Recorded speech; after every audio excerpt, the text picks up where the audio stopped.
करता हूँ,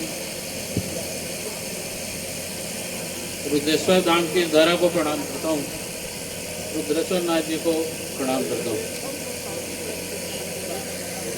एक बात कहना चाहूँगा,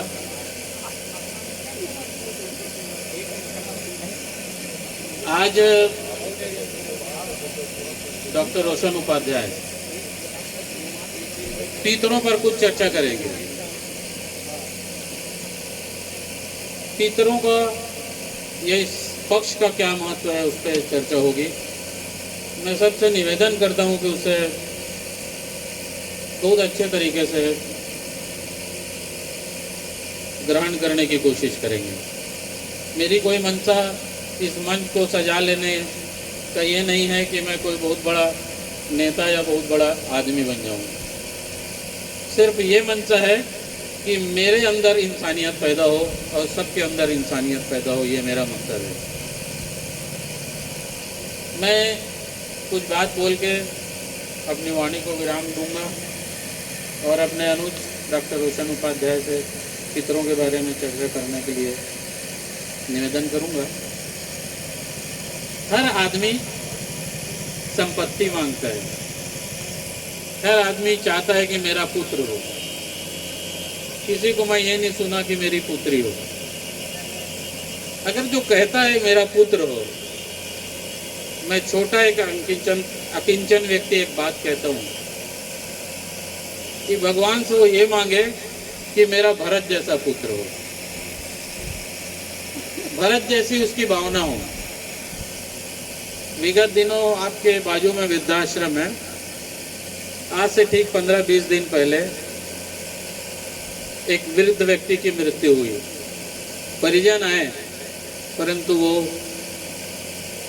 देह शरीर को नहीं ले गए, मृत देह को नहीं ले गए। इसके पीछे क्या कारण है? इसके पीछे क्या कारण है? ये कारण खोजने के लिए ऐसे मंच बनाए गए हैं, ऐसे मंच सजाए गए हैं। तो बाद में ये पता चला कि उसके जितने भी कागजात थे सब लेके चले गए मृत शरीर को छोड़ के।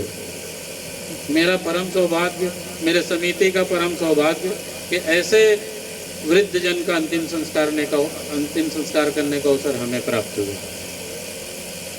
मैं भाई साहब से हमेशा चर्चा करता हूँ कि अभी भी किया कि पितरों का जब तक हम महत्व नहीं समझेंगे, कोई भी व्यक्ति इंसानियत की ओर अग्रसर नहीं हो सकता।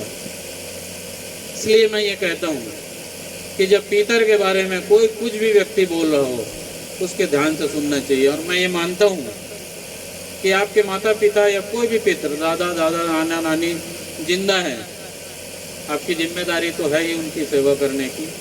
मरने के बाद ये 15 दिन उनके लिए एक पर्व जैसा मनाना चाहिए हर व्यक्ति को, और उनके श्री चरणों में आपको श्रद्धा नमन होनी चाहिए, ऐसा मेरा मानना है।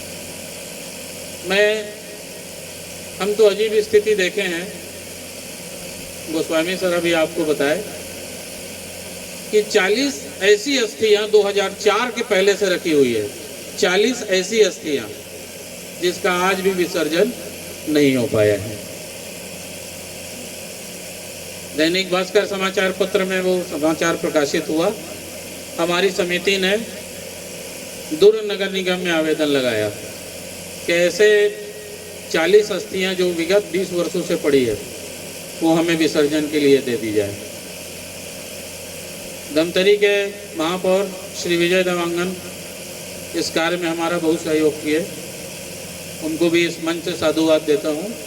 और उनके माध्यम से पता चला कि MIC भिलाई में ये पास हो गया है कि 40 अस्थियाँ स्वर्धाम सेवा समिति को अंतिम विसर्जन के लिए दे दी जाए। लेकिन कानूनी अड़चनें आती हैं। नगर निगम भिलाई उसको अनुमोदन के लिए राज्य राज्यपाल के पास भेजी है। अनुमोदन पश्चात वो जितनी अस्थियां हमें प्राप्त होंगी, इसी घाट पे संपूर्ण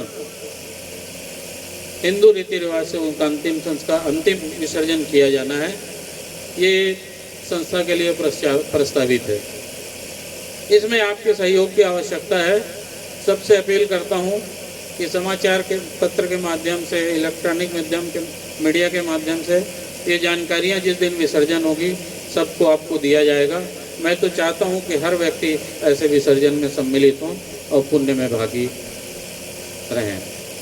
साथ ही साथ मैं एक चीज़ और कहना चाहूँगा कि समिति 20 साल से काम करते आ रही है। समिति जो काम करती है, ये जितने लोग बैठे हैं सामने, उन्हीं के संबल से काम करती है, उन्हीं के ताकत से काम करती है और उन्हीं के ताकत से आगे काम करती रहेगी। मैं ये कहता हूँ कि आज पिछले वर्ष भी पीतर में हम बहुत अच्छा प्रचार प्रसार करने की कोशिश करते हैं डॉक्टर साहब के माध्यम से। मैं आपको एक बात और बताना चाहूँगा कि हमको एक बात पता नहीं था, उन अनजान मृतकों का अभी हम हफ्ता भर पहले ऐसे जगह में तर्पण करके आए हैं जो हमारे हिंदू धर्म में रहे लोगों को कोई पता नहीं है। ये नर्मदा में लमाटी घाट है, जहाँ भगवान हरिश्चंद्र से लेकर भगवान रामचंद्र जी अपने सारे पूर्वजों का तर्पण और पिंडदान किए हैं। आपके ही सौजन्य से हमने भी उनका अभी तर्पण और पिंडदान सपत्नी के जाके और दोस्तों के साथ जाके लमाटी घाट में किया, इन अनजान मृतकों के लिए, अपने माता पिता के लिए। ऐसे श्रद्धेय व्यक्ति अगर अपने वाणी से पितरों के बारे में कुछ कह रहे हैं, मेरा आपसे निवेदन है तो आप अपने शरीर में ग्रहण करने की कोशिश करें। मैं दावा करता हूँ सुख, समृद्धि और भगवान आपके निकट होंगे। धन्यवाद।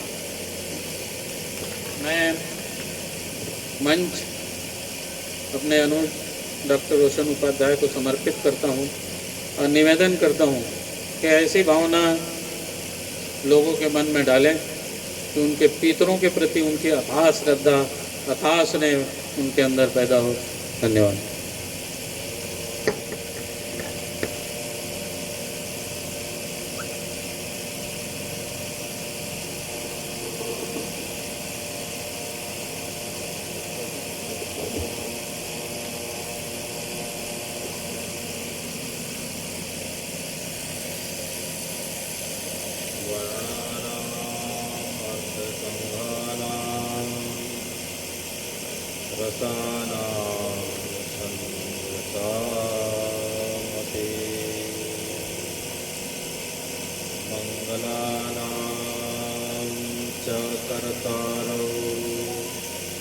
वन्दे वाणी विनायकौ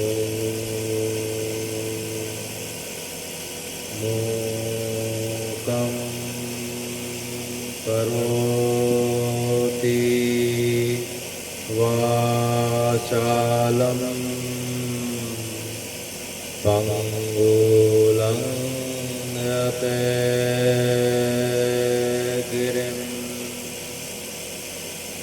यत् कृपातमहं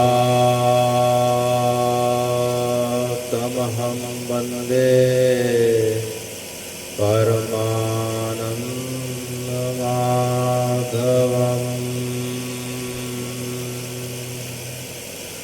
राम रामेति रामेति रमे रामे मनोरमे सहस्रनाम तातुल्यं श्रीराम नामं वरानने। बंशी विभूषितकरा नवनीत डाबा पीताम्बरारुणबिंब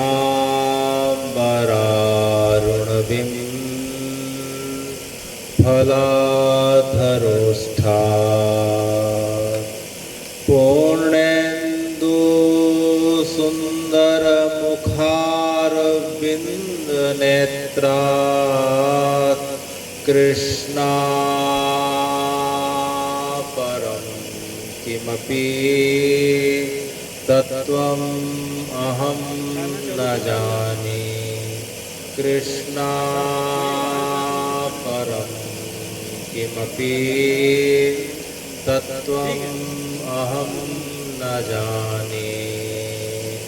भगवान् पिता रात्रे भगवान् पिता रात्रे शरदेन्दु फूल मल्लिका वीक्षरन्तुं मनश्चक्रे वीक्षरन्तुं मनश्चक्रे योगमाया उपाश्रिता योगमाया उपाश्रिता भगवान् पिता रात्रे।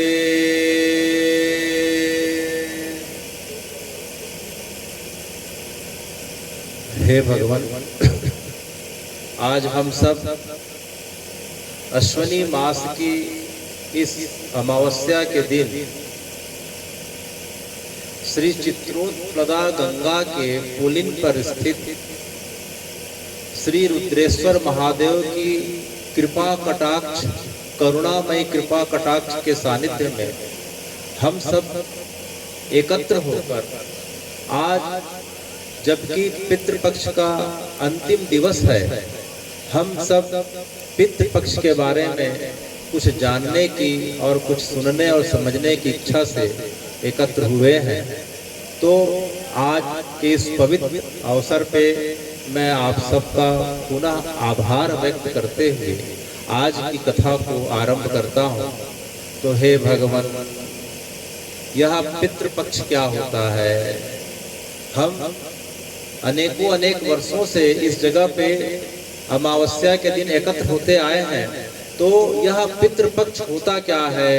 तो शास्त्र हमें यह बताते हैं कि प्रत्येक वर्ष की भादो मास की पूर्णिमा से लेकर अश्वनी मास का जो अमावस्या का जो आज का दिन पड़ रहा है, यह 16 दिवस का जो दिन है, यह 16 दिवस का जो दिन पड़ता है, इन 16 दिवसों में सनातन को मानने वाले प्रत्येक व्यक्ति जो पुरुष होते हैं, वे अपने माता पिता के प्रति, अपने पूर्वजों के प्रति, अपने सगे संबंधियों के प्रति, अपने समाज के, राष्ट्र के सभी लोगों के प्रति, जाने और अनजाने व्यक्तियों, मृतकों के प्रति, और यहाँ तक कि समस्त 84 लाख योनियों के प्राणियों के प्रति, अनेक जन्म जन्मांतर के बिछुड़े हुए सभी लोगों के प्रति अपने शक्ति, सामर्थ्य और श्रद्धा के अनुसार जो उन्हें जल अर्पित करते हैं, जो उन्हें भोजन अर्पित करते हैं,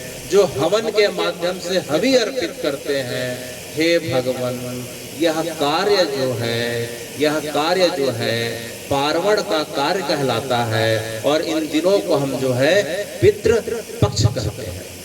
तो श्रद्धा और सामर्थ्य के अनुसार व्यक्ति के द्वारा किया गया इन 16 दिनों में, चाहे जल के माध्यम से, भोजन के माध्यम से, हवन के माध्यम से, अपने माता पिता पूर्वजों के प्रति, संबंधी जनों के प्रति, ज्ञात अज्ञात लोगों के प्रति, और यहाँ तक कि 84 लाख योनियों में समस्त योनि के प्राणियों के प्रति, चाहे जो इस जन्म के हमारे रिश्तेदार हो, चाहे अनेकों अनेक जन्म के रिश्तेदार हो, चाहे नहीं हो, उन सबके प्रति जो हम कृतज्ञता का भाव जल के माध्यम से, भोजन के माध्यम से, हवन की उष्मा के माध्यम से जो अर्पित करते हैं, हे भगवान, यह पार्वण का पक्ष कहलाता है। इसे हम पितृपक्ष कहते हैं। और जिसका यह आखिरी दिन, अंतिम दिन जो है अमावस्या के दिन पड़ता है। अश्वनी का वार मास की जो अमावस्या है, ये पितृपक्ष का जो है आखिरी दिन बताया गया। तो ये 16वां दिन है। तो हे भगवान, तो पितृपक्ष हमें मनाना चाहिए कि नहीं मनाना चाहिए? क्योंकि शास्त्र जो है इस पितृपक्ष को महोत्सव के रूप में हमें मनाने की आज्ञा देते हैं। शास्त्रों की आज्ञा है कि इन 16 दिनों को हम महोत्सव के रूप में मनाएं। तो क्यों मनाना चाहिए? इसका कारण क्या है? उसका सामान्य सा, बड़ा साधारण सा कारण यह है कि हमारा यह जो शरीर जो दिखाई पड़ रहा है, प्रत्येक व्यक्ति, चाहे स्त्री हो, चाहे पुरुष हो, चाहे बालक हो, चाहे वृद्ध हो, किसी भी अवस्था का हो, चाहे किसी भी योनि का हो, अंडज, पिंडज, श्वेतज, नभचर, जलचर, थपचर, जो किसी भी योनि का हो, उसका शरीर उसके माता पिता से प्राप्त हुआ है। हमारा शरीर के जो है कारक हमारे माता पिता है, माता पिता का जो शरीर है उनके माता पिता से प्राप्त हुआ। इसी कारण से घर में कोई बालक शिशु का जन्म होता है तो घर में कोई आगे बताते हैं, देखो देखो इसकी उंगली दादी से मिलती है, देखो इसके होठ दादा से मिलते हैं, इसके कान इसकी नानी से मिलती है। तो देखते देखते एक बालक में कई पीढ़ियों का समावेश दिखाई पड़ता है। तो चूंकि हमारा शरीर हमारे माता पिता का, दादा दादी का, नाना नानी का अंश है और आने वाले समय में उसी अंश के माध्यम से, उसी शरीर के माध्यम से हम अपने माता पिता के घर बार संपत्ति का उपभोग करने वाले हैं। माता पिता के नाम का यश का उपभोग जो है बालक करेगा, उसकी संपत्ति का उपभोग करेगा, उसकी चल अचल संपत्ति उसे मिलने वाली है। तो हे भगवान, शरीर भी माता पिता पूर्वजों का द्वारा दिया गया, चल अचल संपत्ति भी माता पिता पूर्वजों के द्वारा प्रदत्त हुई और नाम यश सम्मान बोली के द्वारा प्रदत्त हुआ। तो क्या हम उनके निमित्त जो है साल में इन 15-16 दिनों के लिए क्या उनके निमित्त जो है उनके प्रति कृतज्ञता का ज्ञापन करने के लिए क्या उन्हें हम जो है थोड़ा सा अंजलि भर जा के हम क्या उन्हें जल प्रदान नहीं कर सकते? क्या हम उन्हें जो है उनके निमित्त किसी गरीब के, किसी जो है जरूरतमंद को भोजन नहीं करा सकते? क्या उनके निमित्त हम जो है यज्ञ के माध्यम से जो है उसके माध्यम से सूक्ष्म रूप में यज्ञ के जो है भोजन सूक्ष्म रूप में वातावरण के सभी जितने सूक्ष्म जीव हैं उनका पोषण करते हैं? तो क्या उनके निमित्त हम यज्ञ के रूप में भोजन नहीं निकाल सकते? क्योंकि शरीर उन्हीं का, उनकी संपत्ति भी उन्हीं की, नाम भी उन्हीं का। इसीलिए शास्त्र आज्ञा देते हैं कि जब सब कुछ उन्हीं का तो उनके निमित्त जो है एक कृतज्ञता का भाव अर्पित करने का समय है। क्योंकि सरकार से हमें सब कुछ मिलता है तो देखिए सरकार हमें देती है लेकिन उसके बदले टैक्स के रूप में हर चीज को वापस लेती है। जल देगी लेकिन नगर निगम में जल का टैक्स है, कभी जमीन का टैक्स है, कभी संपत्ति का टैक्स है, अनेक टैक्स आते हैं। जीएसटी आ गया, इनकम टैक्स आ गया, अनेक टैक्स आ गए और टैक्स नहीं भरने से आपकी लाइट काट दी जाती है, बिजली काट दी जाती है, पानी का नल काट दिया जाता है। कभी कभी और ज्यादा टैक्स अगर नहीं भरा जाता तो हम सुनते हैं कि इनकम टैक्स का छापा पड़ जाता है। लेकिन माता पिता इतने दयालु हैं कि आप उन्हें जो है टैक्स दे चाहे ना दे, पहला बात टैक्स की कामना करते नहीं हैं, लेकिन माता पिता कामना नहीं करते हैं। लेकिन शास्त्र हमें आज्ञा करते हैं कि इन 16 दिनों में माता पिता के प्रति जो कृतज्ञता का भाव अर्पित करना चाहिए। हम अपने माता पिता को, गुरुजनों को, अपने इष्ट को केवल भाव प्रदान कर सकते हैं और हमें कुछ पावर प्रदान करने की सामर्थ्य है ही नहीं। तो यह 16 दिनों का जो पर्व है हमें अपने माता पिता और पूर्वजों और सगे संबंधियों के प्रति, जिनके कारण हमारा शरीर का अस्तित्व है, उनके प्रति कृतज्ञता ज्ञापन करने का अवसर भगवान ने दिया है। जल के माध्यम से, भोजन के माध्यम से, हवन की जो है उष्मा के माध्यम से, तो यह करना चाहिए। अच्छा, तो हे भगवान, तो क्या भगवान के समय भी के पितृपक्ष मनाया जाता था? क्या यह सिर्फ शास्त्रों की आज्ञा है कि भगवान ने भी जो है पितर को, तर्पण को, श्राद्ध को, पिंडदान को किया है? तो चूंकि भगवान के 24 अवतारों में सबसे प्रमुख अवतार जो है राम और कृष्ण के माने गए हैं, जो भगवान के लीला अवतार है, मनुष्य रूप में लीला के उन्होंने करी है। तो राम जी के जब चरित्र का हम देखते हैं तो जब दशरथ जी की मृत्यु हो चुकी थी तो उस समय चूंकि राम जी वनवास में निकल चुके थे, राम जी तमसा नदी को पार करके आगे निकल चुके थे, तो उस समय भरत जी आए थे। भरत जी अपने ननिहाल से जो है कैकेयी प्रदेश से आए थे, भरत और शत्रुघ्न। तो दशरथ जी के शरीर का अंतिम संस्कार जो है वशिष्ठ जी के द्वारा भरत के हाथ जो है कराया गया था। भरत किन्हीं दशगात्र विधाना, और भरत जी ने अपने पिताजी का जो है संस्कार भी किया, दशगात्र भी किया, 12 और 13वीं भी किए। तो अयोध्या जी से हम 15 किलोमीटर आगे जाते हैं तो एक जगह दिखाई पड़ रही है, उस जगह का नाम दहदहा है। जिस जगह पे राजा दशरथ जी के शरीर को जो है दाह संस्कार किया गया था, वह जगह दहदहा के नाम से जानी जाती है। उस जगह पे राजा दशरथ के शरीर का दाह संस्कार भरत जी के माध्यम से किया गया था। फिर भरत जी वहाँ जो है 13वीं का भी भोज करते हैं। और उसके पश्चात भरत जी जो है 16 जो है वर्ष में जो है 16 पिंड पड़ते हैं, तो उन्होंने 16 पिंड भी किया। और जैसे वर्ष पूरा हुआ तो उन्होंने जो है वार्षिक तर्पण भी किया। तो हे भगवान, इस प्रकार से दशरथ जी के पुत्र भरत जी ने इधर किया। और राम जी को जब पता चला चित्रकूट में, तो राम जी अपने पिता के निमित्त यहाँ तर्पण करते हैं। राम जी जब गया जी में जाते हैं तो फाल्गुनी नदी के किनारे विष्णुपदी में अपने पिताजी के नाम पे तर्पण करते हैं। राम जी जब जो है गोदावरी के पास नासिक में जाते हैं तो अपने पिता के निमित्त जो है तर्पण करते हैं। राम जी जब पुष्कर जो है जाते हैं तो वहाँ जो है पुष्कर जी के सरोवर में अपने पिता के निमित्त जो है इस प्रकार से जो है तर्पण करते हैं। तो राम जी ने जीवन पर्यंत जितने भी पवित्र तीर्थों का भगवान ने सेवन किया, प्रत्येक तीर्थों में अपने पिता के निमित्त जो है तर्पण और श्राद्ध किया। और राम जी तो इतने दयालु हैं, इतने दयालु हैं कि जब गिद्धराज जटायु उनसे मिलते हैं गोदावरी के नजदीक में, तो गिद्धराज जटायु जो रावण से युद्ध करते करते घायल हो चुके थे, अंतिम सांस गिन रहे थे, तो गिद्धराज जटायु ने राम जी के गोद में हंस अपना शरीर छोड़ा। राम जी ने गिद्धराज जटायु जो पक्षी है, पक्षी को भी अपने हाथ से संस्कार किया।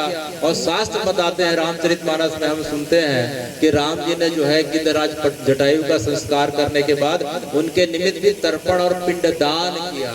तो कहने का मतलब यह है कि राम जी ने अपने पूरे जीवन पर्यंत जो है इस परंपरा का निर्वहन किया।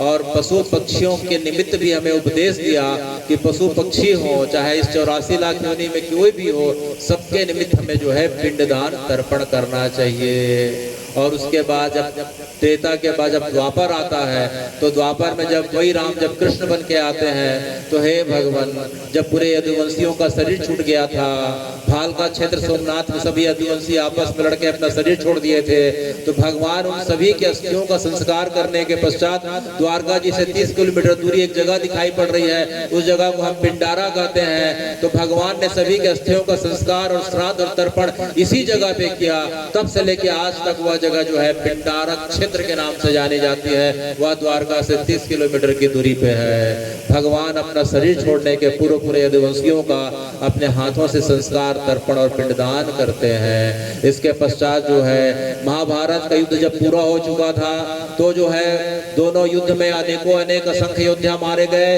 अनेक योद्धा वीर गति को प्राप्त हुए। कौरव और पांडव पक्ष के अनेक सगे संबंधी वीर गति को प्राप्त हुए। तो युधिष्ठिर को कभी स्वप्न के माध्यम से जागृत अवस्था पे, सुसुप्त अवस्था पे अनेक जो है घटनाओं के माध्यम से यह आभास होने लग जाता था कि उनके आसपास मृतक आत्माएं हैं और उन्हें बार बार जो है बुला रही हैं और जो है युधिष्ठिर जी को बार बार निर्देशित कर रहे हैं कि हमारा कल्याण हो। तो युधिष्ठिर जी भगवान के पास जाते हैं। भगवान ने कहा कि हे युधिष्ठिर, इन सभी मृत आत्माओं का जिनकी अकाल मृत्यु हो चुकी है, तुम एक काम करो, इन तुम सबका पिंडदान और तर्पण करो। तो युधिष्ठिर जी जितने भी युद्ध में जितने भी जो है वीर गति को प्राप्त हुए थे, सबकी अस्थियों को रात को लेके हरियाणा के पास एक जगह है जिंद जिले में, हिसार बस स्टैंड के आगे जाते हैं तो एक जगह पड़ता है, उस गांव का नाम है पहुआ। गांव का नाम है पहुआ। पहुआ में एक सरोवर है, पीछे में सरस्वती नदी प्रकट है। उसी सरोवर में जाके जो है युधिष्ठिर जी और अपने 5 भाइयों के साथ मिलके महाभारत के युद्ध के जितने भी सैनिक थे और सगे संबंधी थे, सबका उन्होंने उस जगह पे जाके तर्पण किया। तो रामायण कालीन में भी तर्पण की परंपरा है, द्वापर में भी भगवान कृष्ण के माध्यम से, पांडवों के माध्यम से तर्पण की परंपरा है। इसके पश्चात पांडव जब परीक्षित को, अपने पुत्र को जब राजपाट दे के जब संन्यास के लिए जब निकल पड़ते हैं, तो सबसे पहले जो हरिद्वार जाते हैं, तो हरिद्वार में जाके ब्रह्मकुंड में जाके तर्पण करते हैं। इसके पश्चात ऋषिकेश जाते हैं, तो वहां भी गंगा जी के किनारे तर्पण करते हैं। उसके पश्चात बद्री, केदार, गोमती सब जाते हैं। तो प्रत्येक तीर्थों में जाके पांडवों ने अपने शरीर छोड़ने के पूर्व जाके अपने पूर्वजों का, सगे संबंधियों का तर्पण किया। इसलिए तर्पण की परंपरा अनंत काल से चले आ रही है। और वही राम और कृष्ण का जो अवतार 525 वर्ष पूर्व जो है चैतन्य महाप्रभु के रूप में पश्चिम बंगाल कलकत्ता के बगल में मायापुर में हुआ। तो चैतन्य महाप्रभु के जब पिता जो है जब गुजर जाते हैं, चैतन्य महाप्रभु के पिता जगन्नाथ मिश्र का जब शरीर छूट जाता है, तो चैतन्य महाप्रभु अपने पिता का जो है पिंडदान करने के लिए गया जी जाते हैं। तो आज से 25 वर्ष पूर्व राम और कृष्ण, राधा और कृष्ण का जो युगल अवतार हुआ था चैतन्य महाप्रभु के रूप में, उन्होंने भी पिंडदान की क्रिया को करी। तो हे भगवान, गया जी ऐसी जगह है कि वहाँ गृहस्थ भी पिंडदान कर सकते हैं और सन्यासी भी कर सकते हैं। गया जी में जाके हम फाल्गुनी नदी बह रही है, फाल्गुनी नदी के किनारे हम अपने पूर्वजों का, पितरों का पिंडदान और तर्पण करते हैं। उसके पश्चात जो है प्रेतशिला दिखाई पड़ रही है, प्रेतशिला पे जो है हम तर्पण करते हैं। और आखिरी में हम विष्णुपदी में आते हैं, जहाँ विष्णु जी के पैर पड़े हैं, विष्णु जी के जो चरण चिन्ह दिखाई पड़ रहे हैं। तो जो सन्यासी है, सनातन की जो है दो परंपरा है, एक गृहस्थ होता है, एक सन्यासियों की परंपरा होती है।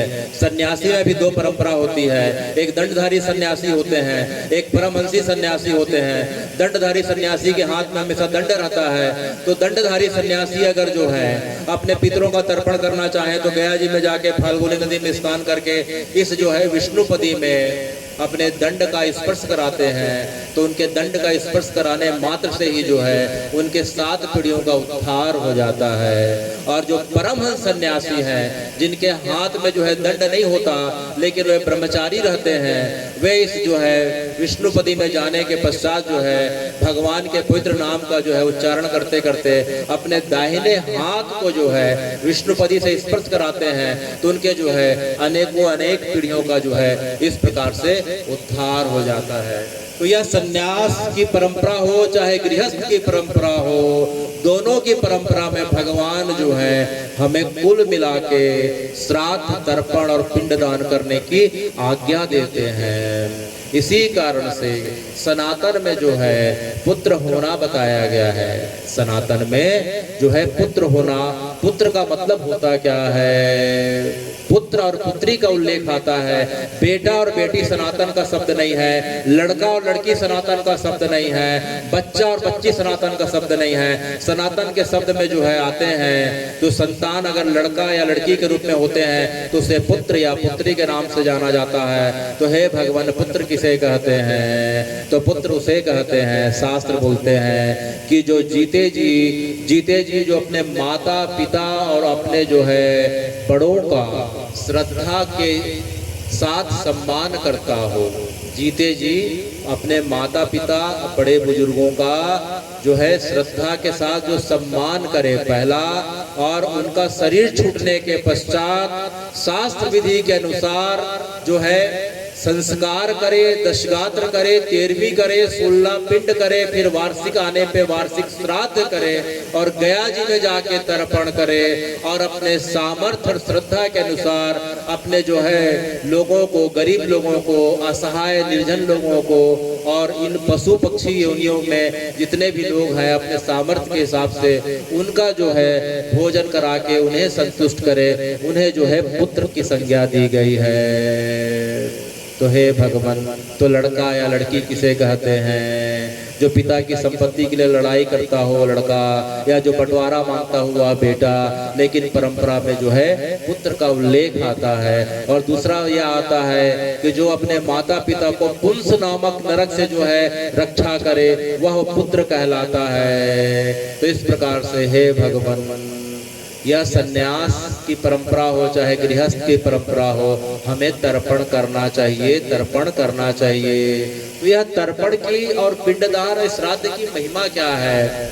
भगवान इतने कृपालु और दयालु हैं कि पिंडदान, अभी जो तर्पण का जो पर्व है 15-16 दिनों का, जिसे हम पितृपक्ष के नाम से जानते हैं, भगवान उसे 16 दिनों का रखते हैं। और कुछ दिनों के पश्चात हम देव उठनी एकादशी आएगी, देव उठी एकादशी के बाद मांगलिक कार्य प्रारंभ हो जाएंगे। तो हे भगवान, आपका जब जन्म उत्सव आता है, चाहे रामनवमी के रूप में, चाहे कृष्ण जन्माष्टमी के रूप में, चाहे राधाष्टमी के रूप में, चाहे महाशिवरात्रि के रूप में, आपका तिथि केवल 1 दिन का रहता है। लेकिन जो शरीर के माता पिता होते हैं, आप उनके लिए 16 दिनों का समय रखते हैं।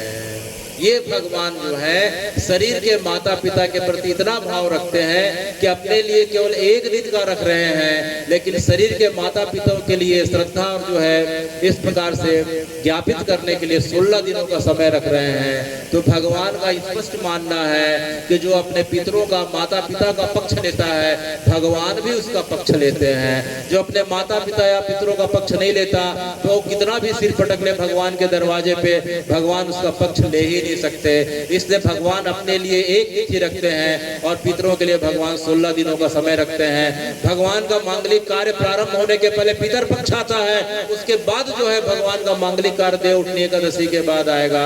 हमारे लिए जितने भी मांगलिक कार्य, विवाह उत्सव, गृह प्रवेश जो है देव उठनी एकादशी के बाद होंगे, लेकिन उसके पहले पितरों को संतुष्ट करना पड़ेगा। पितर अगर संतुष्ट हैं, पितरों का आशीर्वाद है, तो भगवान का आशीर्वाद है। भगवान हमें यह इस उदाहरण के माध्यम से बता रहे हैं। तो हे भगवान, ये जो है तर्पण कितने प्रकार के होते हैं? तर्पण मुख्यतः 4 प्रकार के होते हैं। तर्पण मुख्यतः 4 प्रकार के होते हैं। जिस व्यक्ति की, चाहे स्त्री हो, चाहे पुरुष हो, चाहे बालक हो, चाहे वृद्ध हो, जिस तिथि में जिसकी मृत्यु होती है, वह तिथि साल में एक बार जब पड़ती है, तो उस तिथि को उसके निमित्त जो श्राद्ध किया जाता है, तर्पण किया जाता है, उसे हम एकोदिष्ट श्राद्ध कहते हैं। उसे हम एकोदिष्ट श्राद्ध कहते हैं। और दूसरा जो है पार्वण श्राद्ध होता है, जो पितृपक्ष के समय जो 16 दिन की जो तिथि होती है, तो 16 दिनों की तिथि में जो व्यक्ति जो है जिस दिन शरीर छोड़ता है, चाहे जो है नवमी के दिन, 10वीं के दिन, एकादशी, द्वादशी, त्रयोदशी, चतुर्दशी, पंचमी, षष्ठी, सप्तमी हम सुनते हैं, तो इन तिथियों में जो है जो तर्पण होता है, इन 16 दिनों में उसे हम पार्वण श्राद्ध कहते हैं। पार्वण श्राद्ध जो है अपने माता पिता के लिए, सगे संबंधियों के लिए, स्वजनों के लिए, यहाँ तक कि संसार के सभी प्राणियों के लिए किया जा सकता है। और जिसकी तिथि पता नहीं हो, उसके लिए आज की तिथि है, आज अमावस्या की तिथि के दिन जो है अज्ञात लोगों की जो है आज के दिन तर्पण करने की परंपरा और विधि बताई गई है। और तीसरा, जो हम कोई भी तीर्थ में जाते हैं, तो तीर्थ में जाते हैं तो अपने पूर्वजों, माता पिता के निमित्त जो है तर्पण करना चाहिए, तो उसे तीर्थ श्राद्ध कहते हैं। और चौथा और सबसे महत्वपूर्ण, जिसे हम भूल चुके हैं, कि जब भी हमारे घर में कोई जो है उत्सव हो, चाहे किसी का जन्म हो या जन्म दिवस हो, चाहे विवाह का उत्सव हो, चाहे गृह प्रवेश हो, चाहे यज्ञोपवीत हो, चाहे मुंडन संस्कार हो, तो हमारे घर में जब भी आनंद का उत्सव हो, तो तब भी जो है हमें पितरों का श्राद्ध और तर्पण करना चाहिए। इसे हम नांदी मुख श्राद्ध कहते हैं। इसे हम नांदी मुख श्राद्ध कहते हैं। जिस प्रकार से जो है भगवान कृष्ण का जन्म हुआ, तो नंद बाबा ने जो है अपने पितरों को याद करके नांदी मुख श्राद्ध किया और पूरे के पूरे ब्रजवासियों के लिए जो है 22 लाख गौ का दान किया। जिस प्रकार से राम जी का जन्म हुआ, तो दशरथ जी ने पूरे के पूरे अयोध्या जी के लोगों में अनेकों अनेक जो है गौ माता बच्चियों का सही दान करके सोना चांदी से लेके पूरे के पूरे प्रजा के घर में जाके भर दिया। तो यह नांदी मुख श्राद्ध है, क्योंकि हमारे घर में आनंद तभी आएगा जब पितरों की कृपा होगी। तो जो है हमारे घर में चाहे आनंद का उत्सव हो, गृह प्रवेश, विवाह, जन्म, जो है हमें अपने पितरों के निमित्त तर्पण और श्राद्ध जरूर करना चाहिए। तो हे भगवान, इसी परंपरा में आगे बढ़ते बढ़ते कि ये जो है श्राद्ध है, पितर है, इनका जो है सामाजिक और वैज्ञानिक कुछ महत्व और कारण है। कैसे हम शास्त्रों की रटी रटाई और जो है पुरानी बातों को सुन के जो है एक मैकेनिकल वे पे करते आ रहे हैं। नहीं नहीं, इनका सामाजिक महत्व भी है और वैज्ञानिक महत्व भी है। कारण यह है कि इस पृथ्वी पे रहने के लिए या किसी भी ग्रह में रहने के लिए 2 चीज नितांत आवश्यक है। पहला जल और दूसरा ऑक्सीजन। पहला जल और दूसरा ऑक्सीजन। तो देखिए कि जल जो है, जल तभी होगा जब वर्षा होगी, और वर्षा होगी तो अन्न होंगे, अन्न होंगे तो अन्नदाता के पास जो है उसकी आर्थिक स्थिति अच्छी होगी, आर्थिक स्थिति अच्छी हो गई तो बचे हुए 8 महीना जो है पूरा का पूरा राष्ट्र और देश खुशहाल रहेगा। अर्थात बारिश अच्छी होती है तो धान और फसल अच्छे होते हैं, धान और फसल अच्छे होते हैं तो घर में पैसे के रूप में समृद्धि आती है, और समृद्धि आती है तो विवाह के कार्य, गृह निर्माण के कार्य और बाकी कार्य जो है बड़े आसानी और हंसी खुशी के साथ होने लग जाते हैं। तो वर्षा का जो मुख्य कारक जो है, एक तो है जो है पेड़, पहाड़, पर्वत। वर्षा का मुख्य कारक कौन है? पेड़, पहाड़, पर्वत। क्योंकि पेड़ जो है बादलों को अपनी ओर आकर्षित करते हैं, इसलिए पेड़ सबसे ज्यादा जरूरी है। और दूसरा, ऑक्सीजन हमें कहाँ से मिलती है? पेड़ों के माध्यम से मिलती है। तो सबसे ज्यादा ऑक्सीजन कौन पेड़ देते हैं? पीपल और बरगद के पेड़ देते हैं। और इनकी जड़ इतनी नीचे की रहती है जितना ऊपर की रहती है। ये जड़ को जो है, इनकी जड़ जो है जल के स्तर को भी इस प्रकार से खींच के रखती है, बाहर से बादलों को भी खींच के रखती है। इनके तनों में असंख्य कीट पतंगों से लेकर पशु पक्षियों का निवास रहता है। तो इस प्रकार से जो है एक पीपल का पेड़ हो चाहे बरगद का पेड़ हो, वह हमारे वाटर लेवल को भी मेंटेन कर रहा है, बादलों को आकर्षित कर रहा है, अनेकों अनेक कीट पतंगों का आश्रय है, पशु पक्षियों का भी आश्रय है। और आखिरी में हे भगवान, ये बरगद और पीपल के जो पेड़ हैं, जब तक इनके बीज को कौवा खा के उन्हें जो है मादा कौवा जो है बीट करके बाहर नहीं निकालती, तब तक पीपल और बरगद के पेड़ जो है पेड़ के रूप में इस प्रकार से स्फुटित नहीं होते। तो इसी कारण से इस समय जो है कौवों को बुला के खिलाने की परंपरा है। कौवे आते हैं, खाते हैं, और वो बीज उनके माध्यम से जो हमारे घर के आसपास में पीपल और बरगद के इस प्रकार से बीट करके निकलते हैं, तो पीपल और बरगद के पेड़ के माध्यम से जो विशाल वृक्ष बनता है, उस वृक्ष में अनेकों अनेक जो है असंख्य कीट पतंगों का निवास है, पक्षियों का निवास है, बादलों को आकर्षित कर रहे हैं, जल का स्तर बढ़ रहा है, वायु का ऑक्सीजन का लेवल बढ़ रहा है। तो कुल मिला के जो है हमने ईश्वर को नहीं देखा तो कोई बात नहीं, लेकिन जो ईश्वर ऑक्सीजन के माध्यम से हमारे प्राणों की रक्षा कर रहे हैं, तो उस प्राण स्वरूप पीपल और बरगद के पेड़ को देख रहे हैं। ये साक्षात ईश्वर के रूप में हमारे सामने विद्यमान है। इसी कारण से हे भगवान, यह जो है तर्पण की परंपरा में बरगद की, पीपल की, कौवे की इस प्रकार से भोजन कराने की परंपरा है, क्योंकि मादा कौवा इसी समय गर्भाधार धारण करती है, यही उनके निषेचन का समय है। इसी समय अगर हमें भोजन देंगे तो हमारे घर के आसपास आएंगे, और उनके माध्यम से पीपल बरगद के बीज हमारे घर के आसपास होंगे, तो हमारे स्वतः प्राकृतिक रूप से ये पेड़ धीरे धीरे बढ़ने लग जाएंगे और धीरे धीरे अनुकूलता आने लग जाएगी। इसी को हम पितरों की जो है अनुकूलता या कृपा प्रसाद बोलते हैं। तो हे भगवान, इस प्रकार से हम देखते हैं। तभी भैया ने कहा कि जो है अभी हम लमहटी घाट होके आए, तो लमहटी घाट जो है नर्मदा जी में, जबलपुर अगर हम जाके देखते हैं, नर्मदा जी अमरकंटक से प्रारंभ होके खंभात की खाड़ी 1200 किलोमीटर की दूरी तय करते हुए जाती हैं, और जबलपुर नाम की जगह, जिसका पुराना नाम जाबालीपुरम है, जबलपुर अपभ्रंश है। भोपाल का नाम जैसे भोजपाल था, राजा भोज के नाम थे, अजमेर का नाम अजय मेरू था, उसी प्रकार से जबलपुर का नाम जो है जाबाली ऋषि के नाम पे जाबालीपुरम हुआ करता था, जो सत्यकाम का लड़का था। तो जाबालीपुरम नाम की जगह पे नर्मदा जी का प्रवाह एक जगह पे ऐसा पड़ता है जहाँ नर्मदा जी जो है दक्षिण मुखी हो जाती हैं, और दक्षिण दिशा पितरों की बताई जाती है। तो इसलिए नर्मदा जी के उस जगह पे, उस घाट पे जाके तर्पण करने से सीधे के सीधे पितरों को मिल जाता है, ऐसा माना जाता है। और उसका प्रमाण यह है कि सूर्यवंश के जितने राजा हुए हैं, सूर्यवंश के राजाओं की अगर बात करें तो जो है श्री हरि के कमलनाथ से ब्रह्मा जी हुए, ब्रह्मा जी से जो है इस प्रकार से अत्रि हुए, अत्रि से जो है व्यवस्था मनु हुए, उसके बाद इक्ष्वाकु हुए, उसकी परंपरा बढ़ते गए, उसके बाद इक्षु हुए, विक्षु हुए, बाण हुए, अरण हुए, पृथु हुए, त्रिशंकु हुए, यह परंपरा बढ़ते गए। फिर हरिश्चंद्र हुए, नहुस हुए, ययाति हुए, और आखिरी में जो है अज हुए, दशरथ हुए, राम हुए। ये परंपरा जो सूर्यवंश की अगर हम देखते हैं तो पूरे के पूरे सूर्यवंशी के राजाओं का इतिहास वहां जाके मिलता है कि उन्होंने जो है अपने पिता का इस लम्हेटा घाट में जाके तर्पण किया है। परशुराम जी ने अपने पिता जन्मदाग्नि का इस जगह पे तर्पण किया है, इंद्र ने अपने पिता का किया है, सूर्य ने अपने पिता का किया है। तो जो है जबलपुर जाबालीपुरम नाम की वह जगह लम्हेटा घाट कहलाती है, जिस जगह पे गंगा जी स्वयं जो है साल में एक बार प्रयागराज के साथ गंगा जी आके स्वयं अपने आप को शुद्ध करती हैं। तो वह जगह लम्हेटा घाट है। इस जगह पे स्वयं जो है नर्मदा जी दक्षिण मुखी हो जाती हैं। इसी कारण से इस जगह पे तर्पण का जो है अनन्य कोटि जो है फल प्राप्त होता है। तो गुल्ला भैया जो है भाभी जी के साथ और जो है बाबा जी के जो ग्रुप के सदस्य हैं सबके साथ गए थे।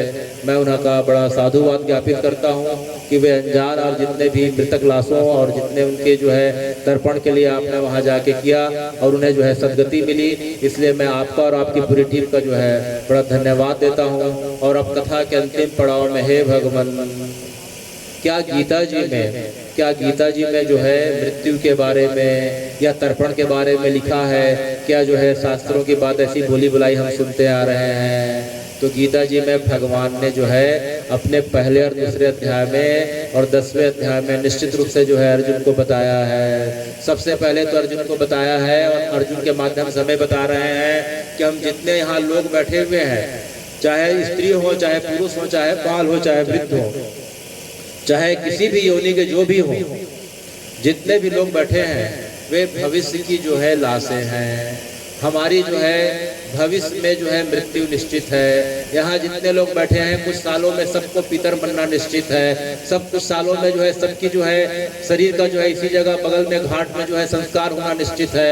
कुछ सालों में सबका शरीर जो है एक दिन जो है सामने में जो महानदी बह रही चित्रकूट गंगा, वहाँ सबकी राख धुल जाना निश्चित है। तो हम सभी जो है भविष्य की जिंदा लाशें हैं। वह कैसे? वह ऐसे। गीता जी का जो है दूसरा अध्याय और श्लोक क्रमांक 13। देहो अस्मिन् यथा देहे कौमार्यौनं तथा जरा। देहो अस्मिन् यथा देहे कौमार्यौनं तथा जरा तथा देहांतर प्राप्ति धीर पुरुष न मोहति। हे अर्जुन, इस देह की मात्र 3 अवस्था बताई गई है। एक कुमार बाल अवस्था, एक युवावस्था, एक वृद्धावस्था, चौथी कोई अवस्था नहीं है। इन तीनों अवस्थाओं के बीच जो है इस शरीर को रहना है। इन अवस्थाओं के बीच शरीर को, इस आत्मा को शरीर को छोड़ के जाना है। चौथी कोई अवस्था नहीं है। या किसी का शरीर बाल अवस्था में छूट जाएगा, या किसी का युवावस्था में, या किसी का वृद्धावस्था में। चौथी कोई अवस्था नहीं है। जो इस बात को समझ गया अर्जुन, वह जो है मुझे समझ गया, इसमें कोई शक नहीं है। और गीता जी का 18वां श्लोक, अध्याय 2 श्लोक क्रमांक 18। अंतवत् इमे देहा नित्यो गुप्त शरीरिणा अनाशिनो अप्रमेस्य तस्मादुद्धस्व भारता। हे अर्जुन, ये तुम्हारा या हमारा जो शरीर दिखाई पड़ रहा है, या स्थूल शरीर जो हम सबका दिखाई पड़ रहा है, वह एक दिन जो है नष्ट हो जाने वाला है। एक दिन इस शरीर की जो है 3 गति होनी निश्चित है। अंतवति में देहा, इस देह की जो है अंत होना निश्चित है। या तो देह जला के राख कर दिया जाएगा, या देह को जमीन के अंदर गाड़ दिया जाएगा। तो गाड़ने के कारण कुछ समय में कीड़े पड़ जाएंगे। या देह अगर मैदान जंगल में पड़ा रहेगा तो उसे जो है जंगल के जंगली पशु चीर फाड़ के खा जाएंगे। तो शरीर की केवल 3 अवस्था होती है, या राख हो जाएगा, या कीड़े पड़ जाएंगे, या जो है उसे जंगली जानवर खा जाएंगे। अंतवति में देहा अनासिनो अप्रमेस्य। तो यह आत्मा जो अनासीन है, यह आत्मा जो शाश्वत है, लेकिन यह आत्मा जिस शरीर के अंदर रहती है अर्जुन, उसका जो है एक दिन जो है नष्ट होना तय है। इसलिए हे भगवान, मैं क्या करूं? अर्जुन पूछता है भगवान से। तो भगवान बोलते हैं कि सबसे पहले जो है तुम अपने पितरों को प्रसन्न करो। किसे प्रसन्न करो? तो हे भगवान, मैं पितरों को प्रसन्न होऊंगा तो आप प्रसन्न होंगे कि नहीं? अर्जुन पूछता है। तो भगवान मुस्कुरा के कहते हैं, अब जो है अध्याय 10 श्लोक क्रमांक 29, अध्याय 10 श्लोक क्रमांक 29, भगवान अब अर्जुन को कहते हैं, भगवान अर्जुन को अपना विराट स्वरूप का दर्शन करा रहे हैं। और 29वें श्लोक में भगवान अर्जुन को बता रहे हैं, अनंतस्मि नागानां वरुणो यादसामहम्। अनंतस्मि नागानां वरुणो यादसामहम्। पितॄणाम् अयर्मास्मि यमः संयमतामहम्। पितॄणाम् अयर्मास्मि यमः संयमतामहम्। हे अर्जुन, मैं नागों में अनंत नाग हूँ, जलचरों का अधिपति वरुण हूँ, और पितरों में मैं जो है पितर लोक का अधिपति अयरमा हूँ। और हे अर्जुन, और अर्जुन के माध्यम से जितने हम सब लोग हैं, भगवान हमें कृपा करके बता रहे हैं कि हम तो भगवान के पास नहीं जा सकते, हमारे में इतना सामर्थ्य नहीं है, लेकिन भगवान इतने दयालु हैं, भगवान इतने कृपालु हैं कि इन 16 दिनों में भगवान स्वयं पितृलोक के अधिपति राजा अयरमा के रूप में हमारे पितरों, पूर्वजों, माता पिता, सगे संबंधियों को लेके स्वयं हमारे घर आ रहे हैं और अहरमा के रूप में हमारे माता पिता, सगे संबंधियों को हमारे घर में छोड़ के जा रहे हैं। और भगवान हमें जो है बस हमसे बस एक ही आशा रख रहे हैं कि उन्हें जल दे देना, उनके निमित्त जो है यज्ञ में कुछ हवी निकाल देना, उनके निमित्त कुछ जरूरतमंदों को भोजन करा देना। क्योंकि हे भगवान, हम तो आपको केवल भाव अर्पित कर सकते हैं, इसमें तो कोई खर्च नहीं है। जो भोजन हम करते हैं उसी भोजन को निकालना है, जो हम जल पीते हैं उसी जल को जलांजलि के रूप में देना है, जो हवन करते हैं उसी का एक भाग जो है हवि के रूप में देना है। तो जब भगवान देखते हैं कि जो है अपने पितरों को कोई बालक प्रसन्न कर लेता है, तो निश्चित रूप से भगवान की उसके ऊपर जो है प्रसन्नता और कृपा हो जाती है। तो इसी कारण से गीता जी के 10वें अध्याय के 29वें श्लोक को पूरा करते हुए मैं आज की कथा को विराम दे रहा हूँ। अनंतस्मै नागानां वरुणो यादसामहम् पितॄणां अहर्मास्मि यमा संयमतामहम्।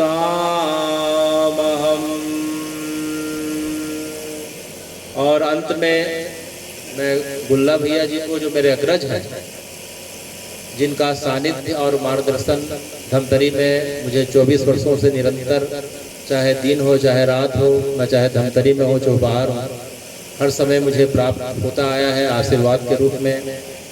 बहुत सारे निर्णय मुझसे गलत होते रहे हैं, लेकिन भैया हर समय उसे सुधार लेते हैं और मुझे हमें सही मार्ग पे लाने का जो है, जिस प्रकार से छोटे बालक को उसका पिता प्रयास करता है, उसी प्रकार से भैया का निर्देश हमें प्राप्त होता है। और भैया के माध्यम से जो स्वर्गधाम समिति में सब हम लोग जुड़े हुए हैं, इसमें जुड़ने के पश्चात जो आत्मिक सुख की अनुभूति होती है, ये सुख की अनुभूति हम कुछ भी बड़ा से बड़ा कार्य कर लें, लेकिन इसकी सुख की और आनंद की तुलना नहीं की जा सकती। क्योंकि शरीर छूटने के बाद ना कोई व्यक्ति किसी का मित्र होता है, ना कोई बैरी होता है, वह अवधूत और परमहंस की अवस्था पे आ जाता है। तो ऐसे जो है व्यक्ति का संस्कार करना मानो साक्षात जो है परमहंस व्यक्तियों का संस्कार करना माना गया है। इसलिए मैं भैया जी को और उनकी पूरी टीम को, जो गड्ढा करने से लेके कपड़ा से लेके बाकी चीज़ों की व्यवस्था करते हैं, नाम किसी कारण से स्मरण में नहीं आ रहा है, मैं उनका जो है बड़ा आभार व्यक्त करता हूँ। और साथ में राजमानस संघ की जो परंपरा जो जुड़ी हुई है श्री अर्जुनपुरी गोस्वामी जी के माध्यम से, जो मेरे पिता तुल्य हैं, Shri Siyaram Sahu ji, sir Shri doctor JL Dewangan ji, Vaishnav ji, जितने भी लोग हैं, और आप सब जो श्रवण करने के माध्यम से जितने भी लोग हैं, आज इस पितृमुक्त अमावस्या के रूप में मैं आप सबका आभार व्यक्त करता हूँ और यह आशा व्यक्त करता हूँ कि आप जो है इस पितर की परंपरा को अपने घर में जो है प्रतिवर्ष करने का प्रयास करें और सनातन की परंपरा को जो है इस प्रकार से बनाए रखने का प्रयास करें। और अंत में आप सबको धन्यवाद ज्ञापित करते हुए अपनी वाणी